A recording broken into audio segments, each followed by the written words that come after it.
నమస్కారం. విద్యార్థులకు శుభాకాంక్షలు.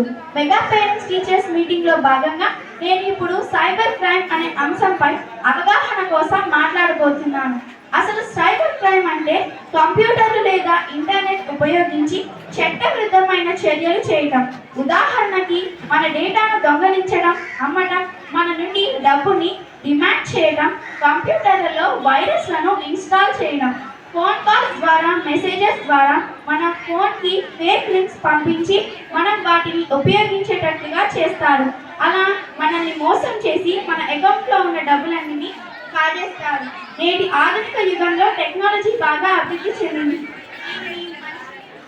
దీనిని మంచికి ఉపయోగించుకుంటే మంచిది.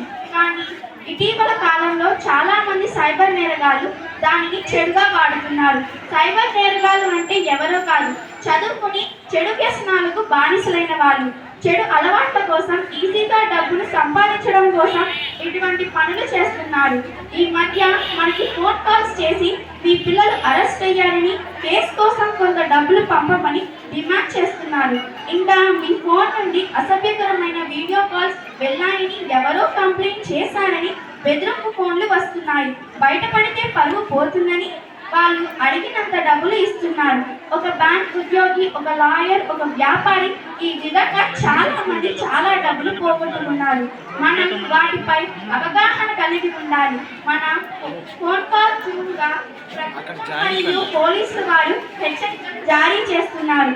మన సైబర్ క్రైమ్ కి గురైతే మనకు 1930కి వెంటనే కాల్ చేసి కంప్లైంట్ ఇవ్వాలి. ప్రతి ఒక్కరూ ఈ విషయాలను దృష్టిలో పెట్టుకుని వీటిపై అవగాహన కలిగి ఉండాలి. తెలియని వారికి కూడా ఈ విషయాలను తెలియపరిచి నేరాల బారిన పడకుండా చేయాలి. నాకు ఈ అవకాశం ఇచ్చిన